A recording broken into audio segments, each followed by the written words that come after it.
Salut les investisseurs, dans cette vidéo on va analyser le dossier Shell.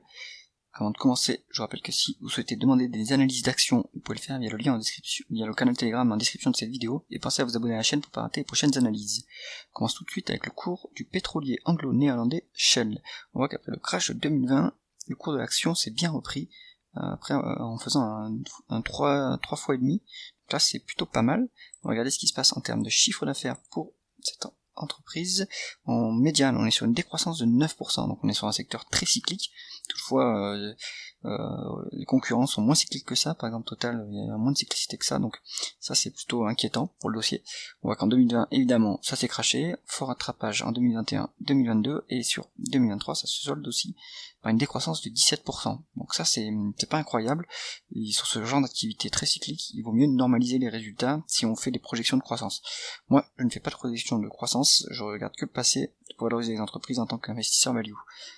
Il n'y a pas d'acquisition apparemment, ou en tout cas l'info n'est pas disponible sur Coefin, donc c'est peut-être une erreur de l'agrégateur. En tout cas, on va considérer que ce n'est que de la croissance organique. Regardons tout de suite les taux de marge de l'entreprise. Le taux de marge brut est à 24%, ce qui est un niveau pas très élevé, mais c'est à mon avis normal pour cette industrie et surtout pour cet acteur très spécialisé dans le pétrole. Donc 24,5, ça dit que l'entreprise n'a pas de pricing power. Le taux de marge d'EBITDA est à 14, donc c'est quand même un niveau, on va dire, correct de rentabilité opérationnelle, sans être mirobolant. Et le taux de marge net est en médiane à 4,5 et actuellement 5,5. C'est pas incroyable, il y a des acteurs qui sont beaucoup plus qualitatifs que ça, on est un peu trop proche du seuil de rentabilité à mon goût, donc peut-être qu'après ce sont que les free cash flow sont plus élevés que les bénéfices nets, on va regarder ensuite, mais on peut dire ici qu'on n'est pas forcément sur une entreprise très qualitative et à mon avis beaucoup plus cyclique que d'autres acteurs du secteur. Continuons l'analyse, on va regarder tout de suite si les bénéfices nets se convertissent en free cash flow. Les free cash flow sont beaucoup plus élevés que les bénéfices nets, donc l'entreprise à mon avis fait beaucoup de dépréciation sur ses actifs sans investir aussi massivement que ses dépréciations.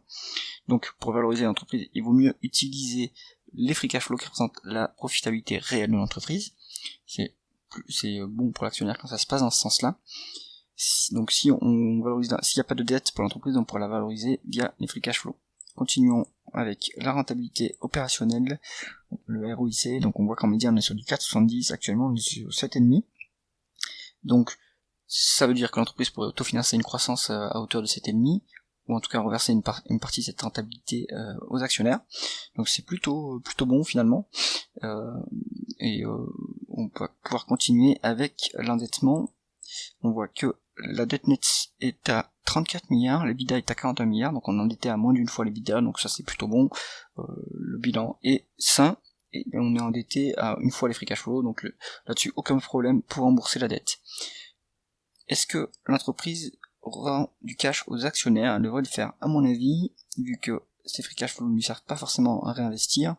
On voit qu'il y a un dividende de 9 milliards qui est versé à peu près, soit un rendement de 5%, autour de 5% on va dire. Donc ça c'est plutôt sympathique pour l'actionnaire.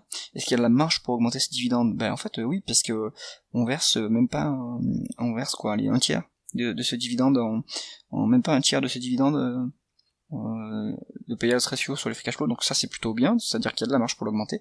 Il y a des rachats d'actions, donc ça aussi ça augmente le retour aux actionnaires.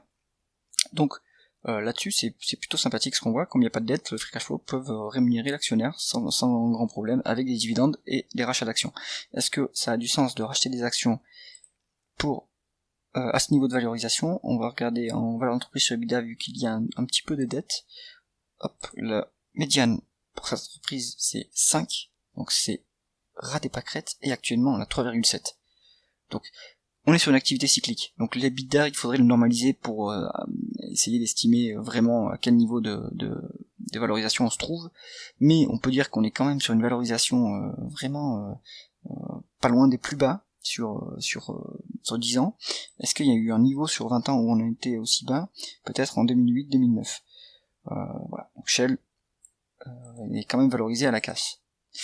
Conclusion du dossier Shell. Donc on est sur une activité cyclique. L'entreprise est plus cyclique que Total par exemple. Elle rend du cash aux actionnaires. Elle a un bilan qui est finalement assez solide. Elle a une génération de free cash flow énorme. Elle ne réinvestit pas ses free cash flow. puisque on a vu que elle est en décroissance, enfin elle a une dépréciation plus élevée que ses capex, donc elle rend du cash aux actionnaires. Conclusion du dossier Shell, c'est pas mal pour quelqu'un qui est en phase de rente, qui veut un dividende élevé, qui a du potentiel d'augmentation, mais ça va dépendre aussi de la cyclicité, de quel point du cycle se trouve l'entreprise. Elle rachète également ses actions pour rendre du cash aux actionnaires. Donc Shell, voilà, c'est plutôt un dossier cyclique, valorisation basse, donc il y a une marge de sécurité, et du retour aux actionnaires.